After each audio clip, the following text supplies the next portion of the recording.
السلام عليكم ورحمة الله وبركاته.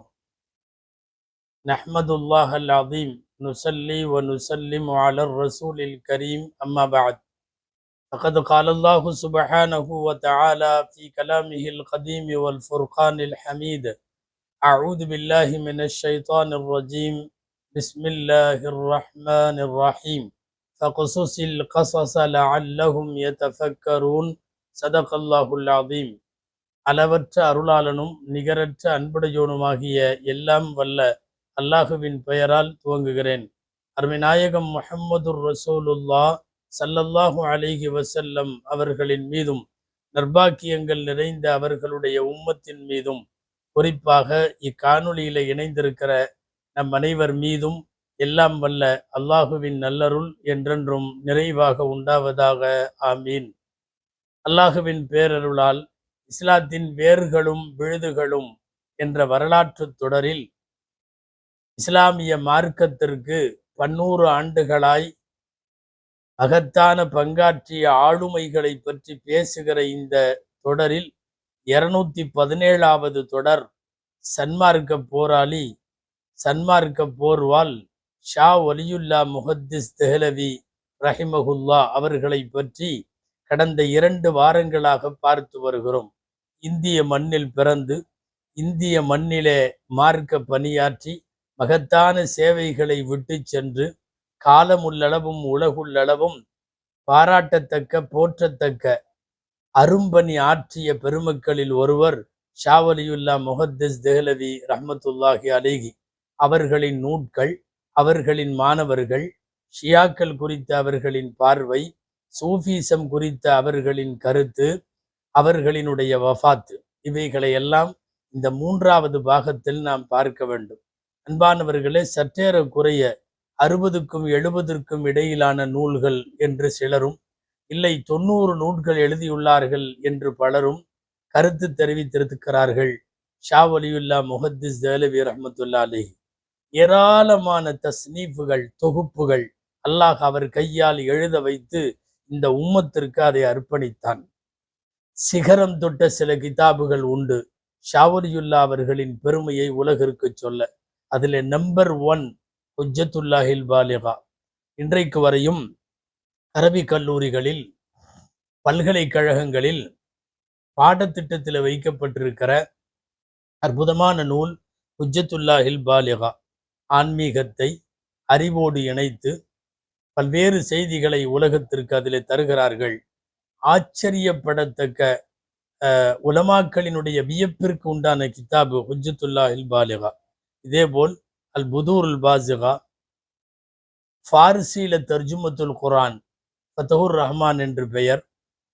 அந்த ஃபாரிசியில தர்ஜுமத்துல் குர்ஆன் அந்த காலத்திலே எழுதப்பட்டது. தப்சீர்களில் உசூலு தப்சீர் என்கிற ஒரு தப்சீர் செய்பவருக்கான தகுதிகள், தராதரங்கள், உசூலு தப்சீரில் என்ன விஷயங்கள் எல்லாம் கையாளப்பட வேண்டும் என்கிற நூல் அல் ஃபௌசுல் கபீர். உலகத்தில் உலகம் முழுக்க பரவி அவர்களுக்கு பெரும்புகழ் தேடித்தந்த ஒரு நூல் அது அல் ஃபௌசுல் கபீர். இன்றளவும் தமிழகம் உட்பட எல்லா அரபி கல்லூரிகளிலும் அநேகமாய் 4 அல்லது 5ஆம் ஆண்டு மாணவர்களுக்கு அது பாடத்திலே இருக்கிறது. உலக புகழ் பெற்ற மாலிக் இமாமினுடைய முஅத்தாவுக்கு முசஃபா என்றும் முசவ்வா என்றும் இவர்கள் மக்காவிலே மதினாவிலே ஓதியதை வைத்து அதற்கு விரிவுரை எழுதியிருக்கிறார்கள்.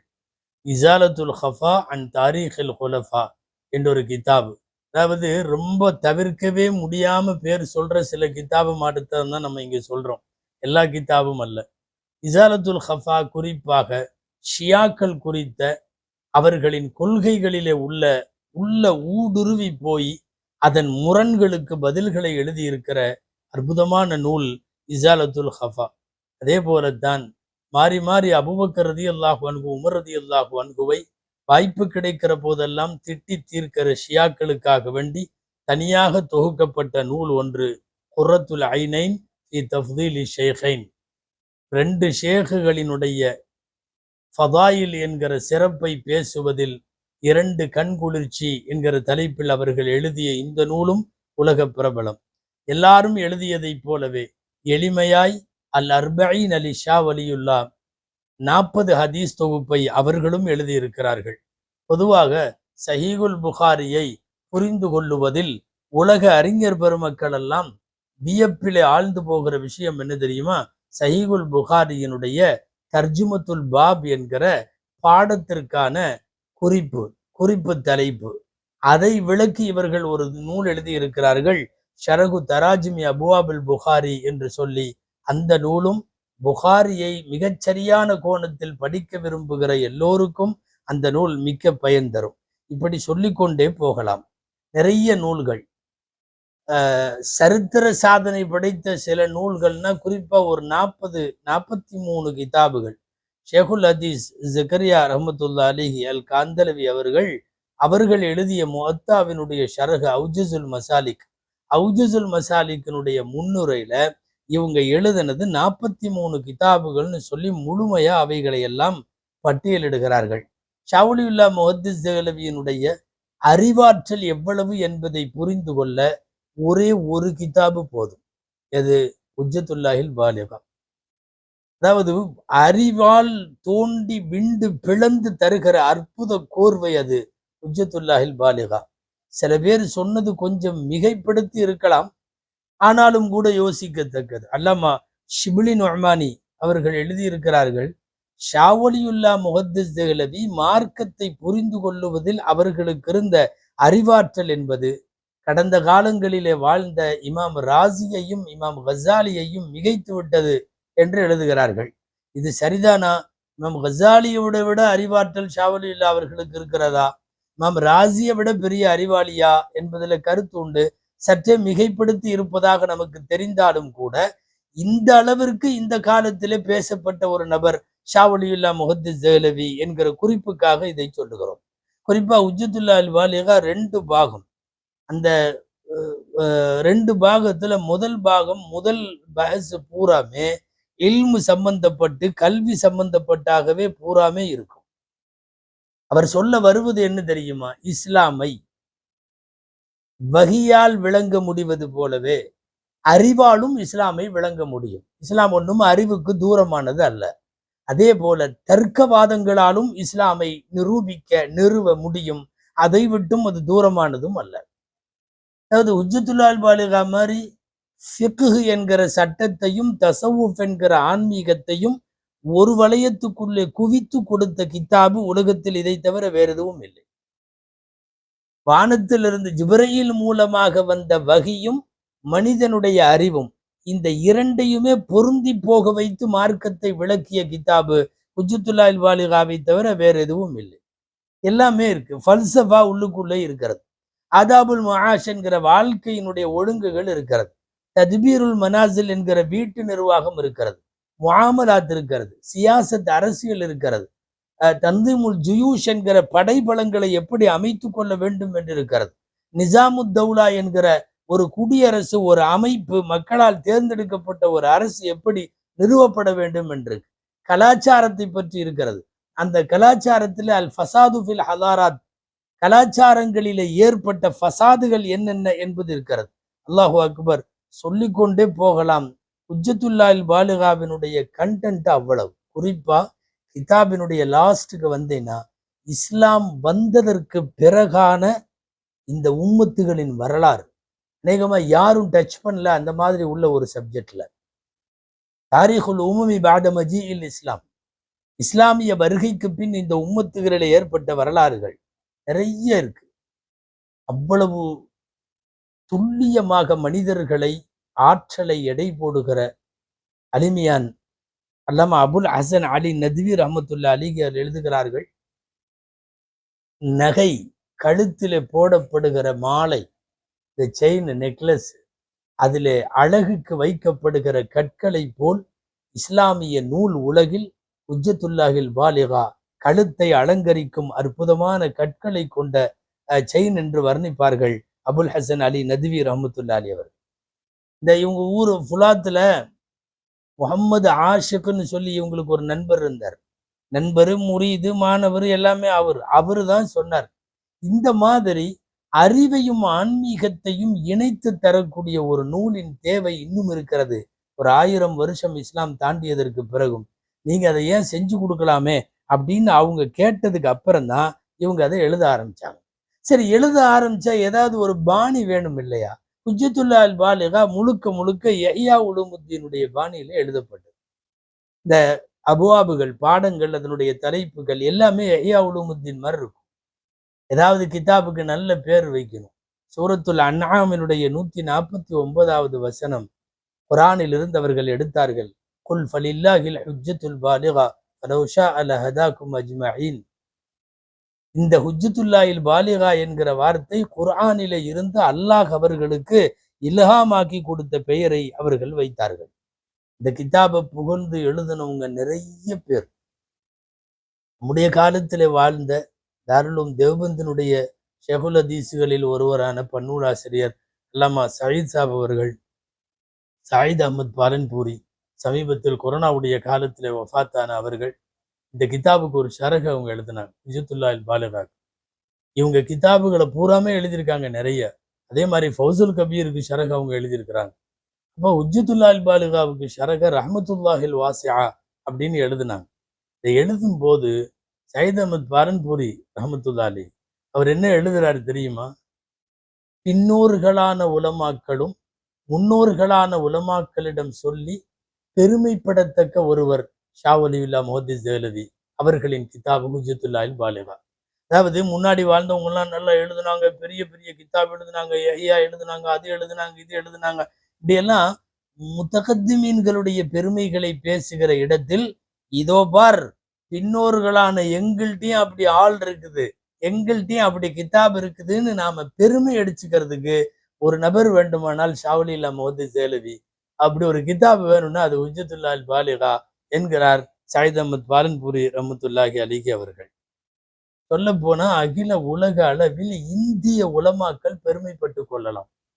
அது சவுதி உட்பட உலகத்தின் எங்க போனாலும் நம்முடைய நாட்டை அல்லது நம்முடைய இந்தியாவினுடைய இல்மை ஆலிமீன்களை உலமாக்களை அறிமுகப்படுத்துகிற இடத்தில் ஒரு பெருமைக்குரிய செய்தி தட்டுல முன்வைக்கணும்னா நீங்க தைரியமா ஹுஜ்ஜத்துல்லாஹில் பாலிகா எங்கள் தேசத்தில இருந்து இந்த உலகத்திற்கு வழங்கப்பட்ட அன்பளிப்பு என்று சொல்லிக் கொள்ளலாம். அந்த அளவுக்கு அகில உலகத்தினுடைய உலமாக்களால் ஏற்றுக்கொள்ளப்பட்டது.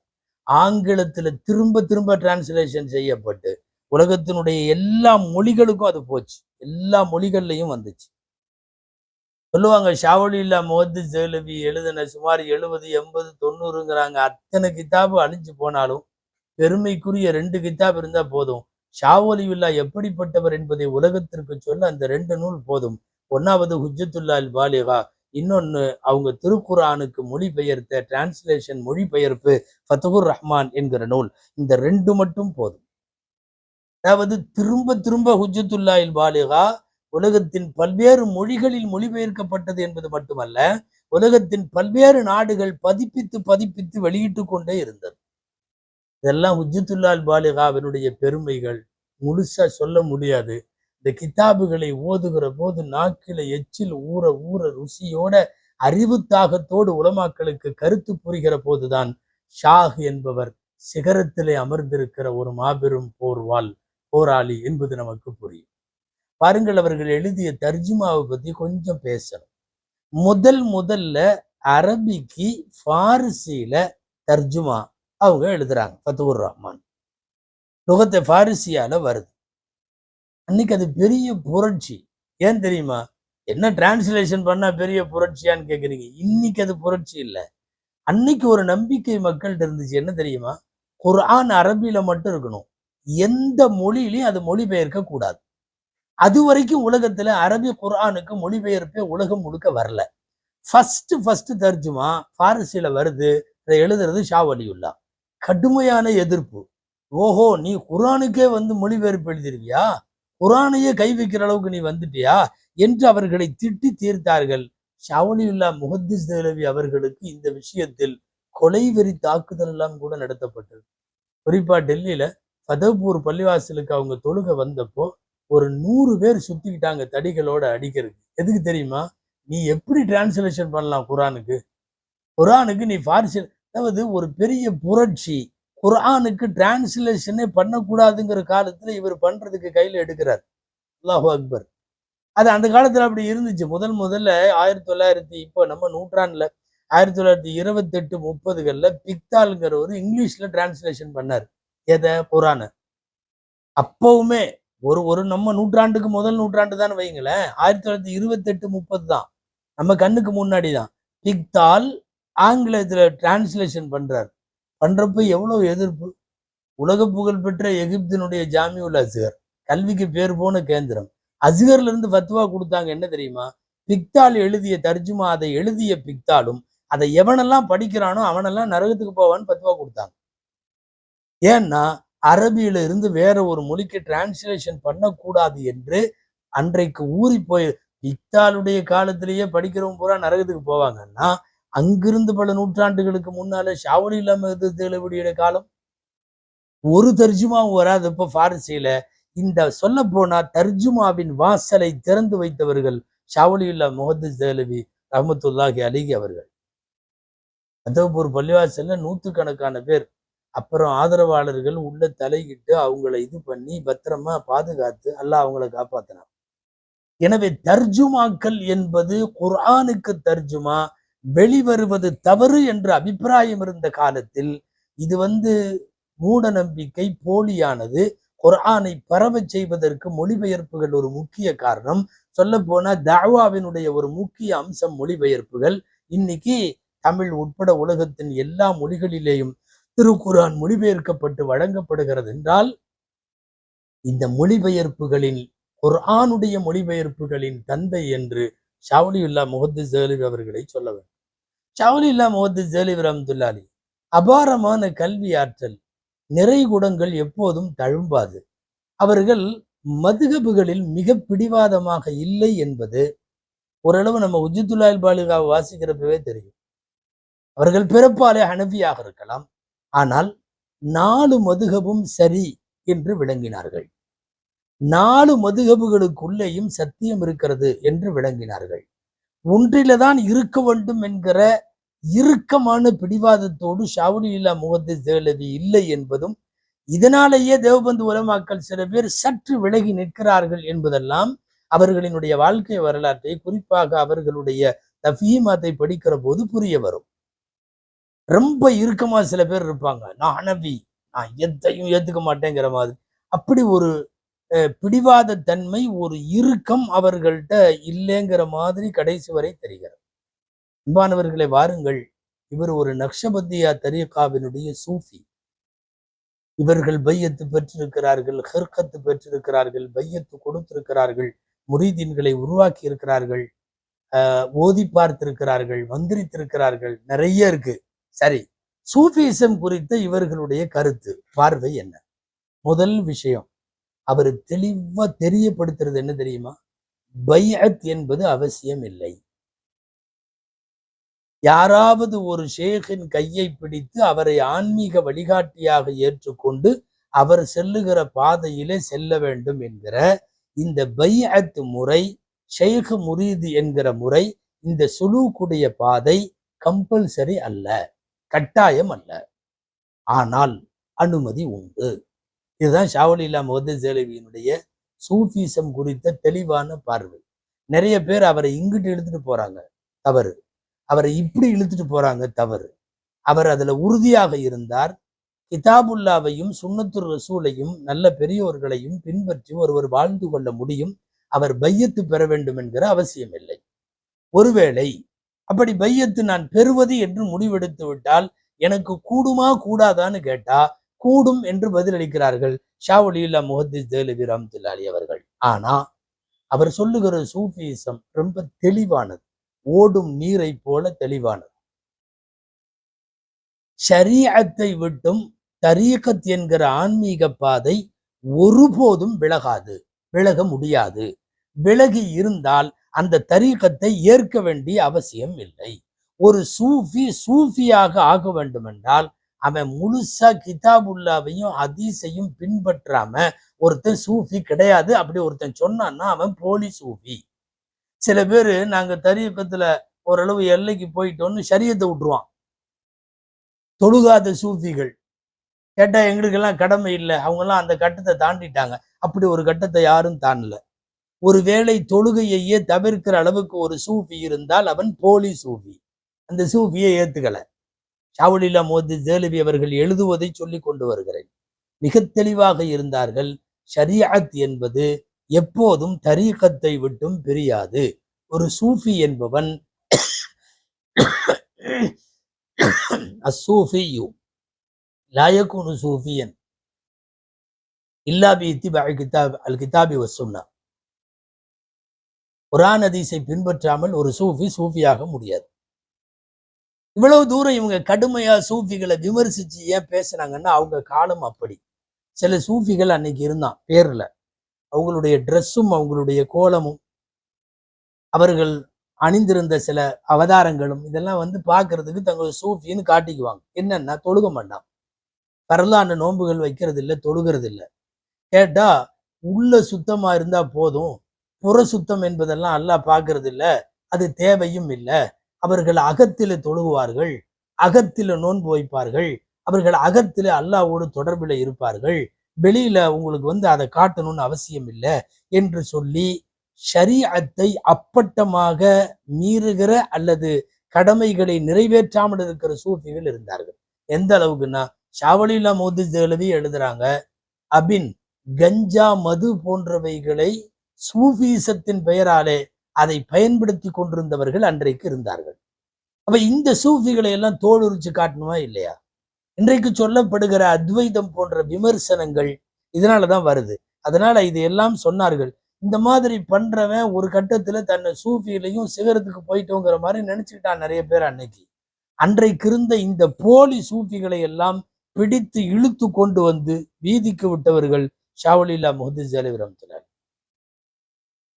அதே சமயம் இவர்கள் நக்ஷபந்தியா தரீகாவினுடைய அமல்ல இருந்தாங்க. நக்ஷபந்தியா தரீகா அறிந்தவர்களுக்கு தெரியும், மிக அதிகமாக தவஜ்ஜு, முராகபா, ஆழ்நிலை தியானம் இவைகளைத்தான் அது முக்கியமாக கொண்டிருக்கும். அதுல லத்தாயிஃபுல் கல்பு, லத்தாயிஃபுல் நப்சு, லத்தாயிஃபுல் ஜவாரிஹ் என்று லத்தாயிஃபுகள் இருக்கிறது.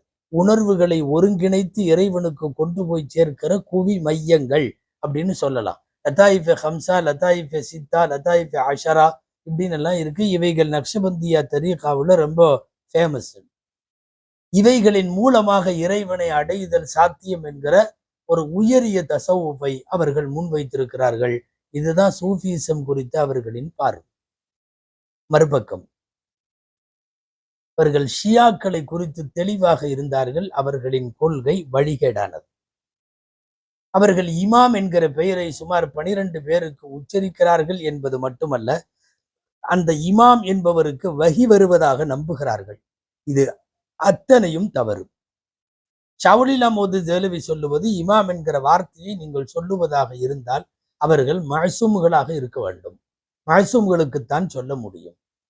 ரிசாலத் என்பதை, வஹி வருகிறது என்பதை, தூதுவத்தை நீங்கள் ரசூலுல்லாவுக்கு பின்னும் இமாம்களுக்கு சொல்வீர்களே ஆனால் அது ஹத்முன் நுபுவத் என்கிற இறுதி நபித்துவத்திற்கு மிகப்பெரிய தடையாக, மறுப்பாக அமையும். எனவே ரசூலுல்லாவை இறுதி நபித்துவமாக ஏற்கிற எவனும் ஷியாக்களினுடைய 12 இமாம்களை நபித்துவத்தின் ஒரு பகுதியாய், ரிசாலத்தின் ஒரு பகுதியாய், வஹி வரக்கூடிய ஒரு பகுதியாய் யாரும் விளங்க மாட்டார்கள். அப்படி விளங்குவது இறுதி நபித்துவத்திற்கு எதிரானது என்பது ஷாவுலில்லா முஹம்மது தேலவி ரஹ்மத்துல்லாஹி கருத்து. ஆனா இது எல்லாம் தாண்டி அப்ப நான் அவங்க ஷியாக்கள் காஃபிர்களா? நான் காஃபிர்னு சொல்ல மாட்டேங்கிறதுல உறுதியா இருந்தாங்க. ஷாவுலில்லா முஹம்மது தேலவியினுடைய அளவுகோல், அவர்களுடைய நடுநிலை எவ்வளவு சரியானது என்பதை ஊண்டி வாசிக்கிற போது தெரியும். குறிப்பா இசாலத்துல் ஹஃபாவிலே ஷியாக்களை பற்றி அவர்கள் குறிப்பிடுகிற வார்த்தை கிடைக்கும். இவங்க மகன் ஷாவுலில்லா முஹம்மது தேலவி ரஹ்மத்துல்லாஹி மகன் அப்துல் அசீஸ் தேலவி அவங்க அறிவிக்கிறாங்க, ஒரு தடவை ஒரு ஆள் வந்துட்டு ஷியாக்களுடைய கொள்கை பூரா சொல்லி, இப்படியெல்லாம் சொல்றாங்க காஃபிர் தானே, இப்படியெல்லாம் சொல்றாங்க காஃபிர் தானே அப்படின்னு நிறைய தடவை கேட்டப்போ, ஹனஃபி மதுகபை சார்ந்த உலமாக்கள் சில பேர் ஷியாக்களை குறித்து என்னென்ன எழுதியிருக்காங்களோ அதை பதிலா சொன்னாங்களாம். குறிப்பா, கிபிலாவை முன்னோக்குகிற யாரையும் நான் காஃபிர்னு சொல்ல மாட்டேன், நம்மை போன்று தொழுகிறார்கள், நம்முடைய கிபிலாவை முன்னோக்குகிறார்கள், நாம் பிராணிகளை அறுப்பது போல அறுக்கிறார்கள், இவர்களுக்கு அகில கிபிலா என்று பெயர், நான் அவர்களை காஃபிர் என்று சொல்ல மாட்டேன்னு சொன்னதுக்கு அப்புறம் ரொம்ப நேரம் ஆர்கியூமெண்ட் பண்ணிட்டு இருந்த அந்த ஆளு நீயே ஒரு ஷியா தாண்டி எந்திரிச்சு போயிட்டாரு. அப்படின்னு மகன் எழுதி வச்சிருக்கார். எங்கள் தந்தையை பார்த்து ஷியா என்று சொல்லிவிட்டு போனான். ஏன் சொன்னான்னா, ஷியாக்கள் காஃபிர்கள் என்று ஷவுலில்லா முஹத்திஸ் ஜவஹர் ரஹ்மத்துல்லாஹி அலைஹி சொல்ல மறுத்த காரணத்தால். ஆனா மறுபக்கம் அவர்களின் வழிகட்ட கொள்கைகளை கண்டிக்கவும் தவறவில்லை. குறிப்பாக முஹர்ரம் ஊர்வலங்களின் போது இவர்கள் எல்லை மீறி சஹாபாக்களை திட்டுவதை அனுமதிக்க கூடாது என்று அரசாங்கத்திற்கு கடிதம் எழுதினார்கள். ஏன்னா அப்போலாம் நிறைய பேர் ஷியா, அரசவையில அரண்மனையில நிறைய பேர் ஷியா, அக்பர் ஷாஜகான் இவங்களுடைய இதுல இருந்தவங்க எல்லாம் ஷியா, அவங்களுடைய ஜஹாங்கீருடைய மனைவி ஷியா, நிறைய பேர் ஷியாக்கள். முஹர்ரம் ஊர்வலங்கள் கிட்டத்தட்ட அரசு அனுமதியோடு பிரம்மாண்டமா நடந்துச்சு. அதுல பெரும்பாலும் அபூபக்கர் ரலியல்லாஹு அன்ஹு, உமர் ரலியல்லாஹு அன்ஹு போன்றவர்களை திட்டுகிற பாடல் வழிகள் அந்த ஊர்வலத்துல பேசப்படும். இவர்கள் அரசாங்கத்திற்கு கடிதம் எழுதினார்கள். சம்பந்தம் இல்லாமல் இவர்கள் முஹர்ரமுடைய ஊர்வலம் போகிற போது வேண்டுமானால் இவர்கள் ஹுசைன் ரலியல்லாஹு அன்ஹு அவர்களை புகழ்ந்து பாடிக்கொண்டு செல்லலாம், சஹாபாக்களை திட்டிக் கொண்டு பேசுவதை இதை அரசாங்கம் அனுமதிக்க கூடாது என்று அவர்கள் கடிதம் எழுதினார்கள். அரசுகளோடு அவர்களுக்கு தொடர்பெல்லாம் இருந்துச்சு. அரசோடு, இராணுவ தளபதிகளோடு, பல்வேறு நாடுகளின் அதிபர்களோடெல்லாம் இருந்தது. அஹ்மது ஷேக் அப்தாலி அவங்களோட தொடர்பு இவர்களுக்கு இருந்தது. நஜீபுத்தௌலா பெரிய பேரரசராக அன்றைக்கு அறியப்பட்டவர், அவரோடு தொடர்பு இருந்தது. இந்த நஜீபுத்தௌலா தான் நீங்க வரலாறுல படிச்சிருப்பீங்க, 3வது பானிபட்டு யுத்தம்னு சொல்லி அதுல அவருடைய வெற்றிக்கு காரணமாக இருந்தவர்லாம் அவரு தான். ஷேக் ஹாலிக் நிசாமி அப்படின்னு ஒருத்தர், அவரு ஹாலிக் அஹ்மது நிசாமி, அவர் ஷாவுலில்லா முஹத்திஸ் அரசியலை பூரா எடுத்து அரசியல் கடிதங்களை எல்லாம் ஒன்று சேர்த்திருக்கார். ஷாவலியுல்லா முஹத்திஸ் தெஹ்லவி ரஹ்மத்துல்லாஹி அலைஹி சியாசி மக்தூபாத் அப்படின்னு அந்த கிதாபுக்கு பேர் இன்னைக்கு இருக்கு. இந்த கிதாபுல பூரா எந்தெந்த அரசர்களுக்கு, அமைச்சர்களுக்கு எந்தெந்த காலத்துல கடிதம் எழுதுனாங்க அப்படின்னு சொல்லி, அதுல நிறைய கடிதங்களில் ஷியாக்களை கட்டுப்படுத்த சொல்லியும் அவர்கள் சஹாபாக்களை திட்டுவதை அனுமதிக்க முடியாது என்று அவர்கள் எழுதிய இதெல்லாம் இருக்கு.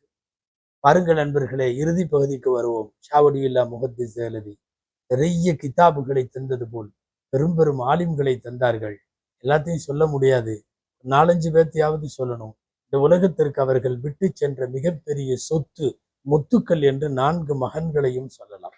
அவர்கள் மகனுக 4 பேரும் அவர்களுடைய எழுத்திற்கு, பேச்சிற்கு, இல்முக்கு எல்லாத்துக்குமே அவங்க ஹலீஃபாவாக இருந்தாங்க. சிந்தி என்று அறியப்படுகிற அல்லாமா ஷேக் முஹீனுத்தீன் சிந்தி ரஹிமஹுல்லா இவர்களுடைய மாணவர். முர்தலா அஸ் ஜபீதி அல் பல்கராமி நிறைய கிதாபுகளை எல்லாம் எழுதினவங்க. சொல்ல போனா எஹ்யா உலூமுத்தீனுடைய ஷரகு, இத்திஹாபு சாதத்துல் முத்தகீனுடைய ஆசிரியர் இவங்க தான். எஹ்யாவுக்கு ஷரகு எழுதினவங்க. சரி, இவங்கெல்லாம் அவங்களுடைய மாணவர்கள். தப்சீர மதுஹரின்னு ஒரு தப்சீர் இருக்கு, அல்லாமா காதி தனாவுல்லா பானிப்பட்டி ரஹ்மத்துல்லாஹி அலைஹி, அந்த தப்சீர மதுஹரி எழுதினவங்க இவங்களுடைய மாணவர் தான். அதாவது பிரம்மாண்டமான மாணவர்கள் நிறைய பேரை தங்களின் வாரிசுகளாய் இந்த மண்ணிற்கு விட்டு சென்ற ஷாவுலில்லா முஹத்திஸ் தெஹ்லவி ரஹ்மத்துல்லாஹி அலைஹி, சில பேர் 60 கிதாபுங்கிறாங்க, 70 கிதாபுங்கிறாங்க, 90ங்கிறாங்க. ஒண்ணு மட்டும் உண்மை, 30 வருஷம் எழுதியிருக்காங்க. அல்லாஹ் அவர்களுடைய பேனாவை, இந்த உம்மத்திற்காக அந்த பேனா சிந்திய மை 30 வருஷம் அது சென்றிருக்காரு.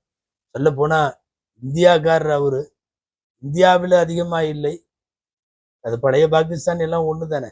பாகிஸ்தான்ல இருந்து இன்னைக்கு வரைக்கும் கூட ஷாவுலியுல்லாவினுடைய நூல்கள் அதிகமாக பிரஸ்தாபிக்கப்படுகிறது, அதிகமாக அது வெளியிடப்படுகிறது, பதிப்பிக்கப்படுகிறது. ஹைதராபாத்தில் இருக்கிற ஷாவுலியுல்லா அகாடமி இந்த வேலையை தொடர்ந்து செய்கிறது. நிறைய நூல்கள் வெளிவந்து கொண்டிருக்கிறது. உருது மொழியில, சிந்தி மொழியில இதுல எல்லாம் வந்திருக்கு. கயிர் அவருடைய வஃபாத்தின் செய்திக்கு வருவோம். புதானான்னு சொல்லி ஒரு ஊர் டெல்லிக்கு பக்கத்துல, அங்க போனாங்க அவங்களுடைய கடைசி நேரத்துல. அங்க இவங்க சொந்தக்காரரு, இவருடைய முரீது ஒருத்தர் நூறுல்லான்னு சொல்லி அவருடைய வீட்டுக்கு விருந்துக்கு போயிருந்தாங்க. அங்க இருக்கிற இடப்போ உடம்பு சரியில்லாம ஆச்சு, படுக்கையானாங்க. சிகிச்சைக்காக வேண்டி அவர்கள் டெல்லி கொண்டு வந்தார்கள். திரும்ப டெல்லி கொண்டு வந்து பாபா ஃபஸ்ருல்லான்னு ஒருத்தர் அவர் வீட்டில தான் தங்க வச்சாங்க. 2 மாசம் நோய்வாய்ப்பட்டிருந்தாங்க தொடர்ந்து. நிறைய பேர் மருத்துவம் எல்லாம் பார்த்தாங்க முஹிப்பீன்கள். மருத்துவங்கள் யாவும் மரணத்தினுடைய குறிப்பிட்ட தவணைக்கு முன்னாலே அது நின்று போய்விட்டது. கடைசியா ஹிஜ்ரி 1176 முஹர்ரம் பிறை 29 வஃபாத்தானாங்க. மஹந்தியுன்னு சொல்லி அவங்க குடும்பஸ்தர்கள் தந்தை உட்பட எல்லாம் அடங்கி இருக்கக்கூடிய அவங்க குடும்பஸ்தர்கள் அடங்கி இருக்கக்கூடிய அந்த கபிரிஸ்தான்ல இவங்க அடக்கப்பட்டாங்க. நிறைய சொந்த பந்தங்கள், முரீதீன்கள், மக்கள்லாம் கலந்துக்கிட்டாங்க. இவர்களுடைய இறப்பு செய்திகள் குறித்த வரலாற்றை படிக்கிற போது ஒரு 2 விஷயம் மட்டும் கடைசி வரையும் ஏன்னு புரியல. என்னன்னா, டெல்லிக்கு கொண்டு வந்தவங்க ட்ரீட்மெண்ட்டுக்காக லாஸ்ட் 2 மாசம் ஹயாத்துல அவங்க வஃபாத்துக்கு முன்னாடி இந்த 2 மாசம் வீட்டுக்கு கொண்டு போகாம ஏன் பாபா ஃபஸ்ருல்லா வீட்டுல வச்சாங்கங்கிற காரணம் வரலாறுல தெரிய மாட்டேங்குது. அடுத்து இன்னொன்னு, அவங்களுடைய மக்கள்ல 9 வயசு பையனா அன்னைக்கு இருந்தவர் அப்துல் காதர் தேலவி, அவரு ஜனாசால இல்ல. 6 வயசு பையன் அப்துல் கனின்னு ஒருத்தர், அவரும் வரல. அவங்க 2 பேரும் எங்க இருந்தாங்க, ஏன் அவங்க ஜனாசாவுக்கு வரல என்பது குறித்த கருத்துகள் சரித்திர வெளிச்சத்தில் நமக்கு கிடைக்கவில்லை. ஒருவேளை ஏதேனும் இருக்கலாம், நம் கண்ணுக்கு படாமலும் போயிருக்கலாம். அன்பானவர்களே, இதை தவிர வாழ்வாங்கு வாழ்ந்த புகழ் வாழ்வு. ஆனா உங்களுக்கு எல்லாத்துக்கும் தெரியும், இவ்வளவு தூரம் நல்ல புகழ் மணக்க ஒருத்தர் வாழ்ந்திருக்காருன்னா எதிரி இல்லாமையா இருந்திருப்பான்? கண்டிப்பா இருந்தாங்க. குறிப்பாக ஹுஜ்ஜத்துல்லாஹில் பாலிகாவில் இவர்கள் முன்வைத்த ஆன்மீகத்தை ஏற்காத நிறைய பேர் இது போலியான ஆன்மீகம் என்று சொல்லி ஷாவுலில்லா மோதி தேலவிக்கு எதிராக சில புத்தகங்கள் வந்தது. குறிப்பாக அவைகள் ஆங்கில புத்தகங்கள். கலிபோர்னியா வரைக்கும் அந்த புத்தகங்கள் பதிப்பு செய்யப்பட்டு உலகத்திற்கு கொண்டு வரப்பட்டது. ஆனால் சூரியனை கையை வச்சு மறைக்கிற மாதிரி அதெல்லாம் கையை வச்சு மறைச்சாவெல்லாம் சூரிய வெளிச்சம் மறையாது. ஷாவுலில்லா முஹத்திஸ் தேலவி வாழ்ந்து 100 ஆண்டுகளுக்கு பின்னாலும் இந்த மண்ணிற்கு மிகப்பெரிய ஆளில் மிகப்பெரிய ஆளுமை. அல்லாஹு அக்பர். காலமெல்லாம் கோடானும் கோடி நன்றிகளை இந்த உம்மத்து ஷாவுலில்லா முஹத்திஸ் தெஹ்லவி அவர்களின் மன்னரைக்கு சமர்ப்பிக்க வேண்டும்.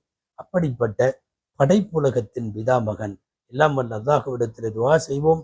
அல்லாஹு ஜல்ல ஷானுகு தாலா ஷாவுலில்லா முஹத்திஸ் தெஹ்லவி ரஹ்மத்துல்லாஹி அலைஹி அவர்களுக்கு மறுமையின் உயர்ந்த சுவனத்தை ஜன்னத்துல் ஃபிர்தௌஸை தருவதோடு நபிமார்கள் நல்லோர்கள் இன்னும் இவர்களுக்கு பிரியமானவர்களோடு அல்லாஹ் இவர்களை வீற்றிருக்க செய்வானாக.